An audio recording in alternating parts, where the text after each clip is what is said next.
नमस्कार। दिन भर देखने वाले सभी दर्शकों का स्वागत है। मैं हूं सपना नंदा।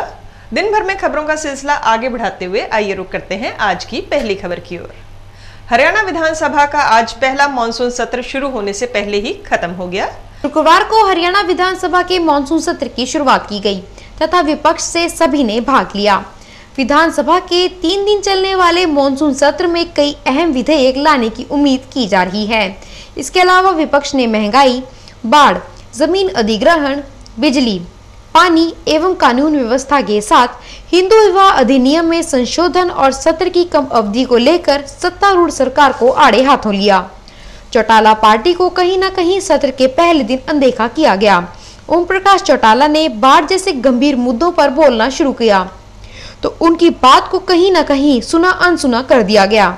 इस रवैये से नाराज विपक्ष ने नारेबाजी शुरू कर दी, जिसके चलते सत्र का पहला दिन समय अवधि से पहले ही खत्म कर दिया गया।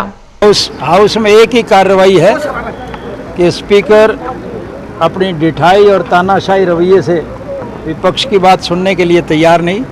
पूरे हरियाणा प्रदेश में बाढ़ की विवीक्षा की वजह से बहुत भारी नुकसान हुआ है। ओबिचुरी रेफरेंसेज में सरकार ने स्वयं तस्लीम किया है कि 38 लोग मारे गए, हजारों करोड़ की संपत्ति बर्बाद हो गई। सारे सदन की इच्छा थी कि इस पे चर्चा की जाए। एडजमेंट मोशन हमारा था। स्पीकर ने बेशर्मी और ढिठाई से उसको कॉल अटेंशन में कन्वर्ट करने का प्रयास किया। हमने उसका डट के विरोध किया। वेल में सब लोग आए, लेकिन बेशर्मी और ढिठाई से सदन को एडजन करके भाग गए। विधानसभा की परंपरा के मुताबिक सत्र की शुरुआत में दिवंगत नेताओं को श्रद्धांजलि भी दी गई। शनिवार व रविवार का अवकाश होने के चलते विधानसभा की अगली बैठक सोमवार व मंगलवार को की जाएगी। विधानसभा सत्र का पहला दिन ठीक ठाक ना बीतने पर बिफरे हजका नेता कुलदीप बिश्नोई ने इसके लिए स्पीकर को जिम्मेदार ठहराया। देखिए, ऐसा है, मैंने विधानसभा सत्र में जो दलित समुदाय मिर्चपुर में जो अन्याय उनके साथ हुआ, उनका नाम मैंने इसीलिए जुड़वाया ताकि लोगों का सरकार के ऊपर जो विश्वास उठा हुआ है, कम से कम सदन के ऊपर दलित समुदाय का या हरियाणा प्रदेशों के देश की जनता का विश्वास बने। और दूसरा, जिस तरीके से आज इस हाउस को चलाया गया, मैं नहीं समझता कि हिंदुस्तान के इतिहास में किसी भी स्पीकर ने इस तरीके से हाउस को चलाया गया हो। क्वेश्चन आवर के अंदर भी हमको देखने को मिला कि मंत्रियों के पास जवाब देने को नहीं है, मंत्री प्रिपेयर्ड नहीं है। और 2 दिन का 1.5 दिन का सेशन बुलाने का मतलब सिर्फ यही साबित होता है कि सरकार अपने को छुपाना चाहती है। सरकार के पास जनता के जवाब देने के लिए उनके पास जवाब नहीं। तो मैं इस बात की घोर निंदा करता हूं। और जो मेरे कई मैंने एडजर्नमेंट मोशन दिए, एक को इन्होंने क्लब कर दिया कॉलिंग अटेंशन मोशन में और 2 को पेंडिंग छोड़ कर रख दिया। ये भी इस बात को साबित करता है कि सरकार घबरा रही है हमारी बात को जवाब देने से। कौन से थे आपके? एक तो था complete failure of law and order के ऊपर मेरा काम रोको प्रस्ताव था। एक मेरा काम रोको प्रस्ताव था जो जमीन अधिग्रहण की जा रही है किसानों की और SEZ को क्लब करके। और तीसरा एडजर्नमेंट मोशन मेरा बाढ़ की स्थिति को लेकर था।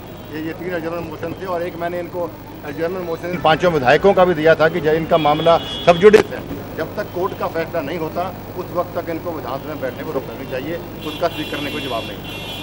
बिश्नोई का कहना था कि इतिहास में आज तक कभी भी किसी भी विधानसभा के स्पीकर ने इस तरह का व्यवहार नहीं किया जैसा आज देखने को मिला। वहीं दूसरी तरफ भाजपा नेता अनिल विज ने मांग उठाई कि MLA फंड भी जारी होना चाहिए। देखो, ऐसा है कि जब हमारी सरकार थी 91 से 96, उस वक्त हमने MLA लेड स्कीम चलाई थी और पूरी चली वो 5 साल तक। पहले 20 लाख की, फिर 50 लाख की।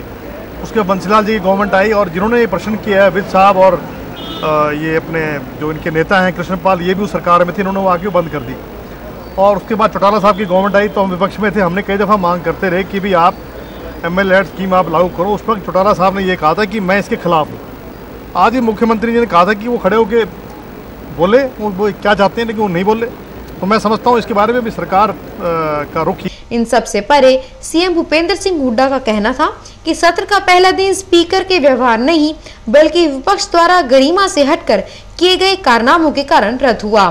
जो है कोई यूनिवर्सिटीज़ के बारे में विधेयक पास किया है, प्रिविलेज कमेटी ने रिपोर्ट रखी है, ऑब्ituary रेफरेंसेस दिए हैं और क्वेश्चन आवर था हमारा। और बहुत सारे जो कॉल अटेंशन मोशन आए हुए थे बहुत ज़रूरी, जिन पे डिस्कशन हम चाहते थे हों, लेकिन विपक्ष का जो व्यवहार रहा, उनका बिहेवियर था वो जो गरिमा के अनुसार नहीं था। क्योंकि हमने तो हर मुद्दे पर अध्यक्ष महोदय ने बहुत तरीके से मतलब कॉल अटेंशन, चाहे वो फ्लड सिचुएशन है, चाहे आपका जितने भी उन्होंने आए थे जो बहुत गंभीर मुद्दों पे जो डिस्कशन होनी थी, उनके बिहेवियर की वजह से जो है लोग वंचित रह गए और सदन का समय व्यर्थ किया। हमारे को पूरा भरोसा है कि जो सोमवार को होगा तो उसमें पार्टिसिपेट करेंगे और जो भी है अपने सुझाव रखें, अपने सजेशन रखें, अपने लोगों की बात रखें ताकि कुछ सरकार फैसला कर सके। चंडीगढ़ से दिन भर के लिए अजीत कौशल।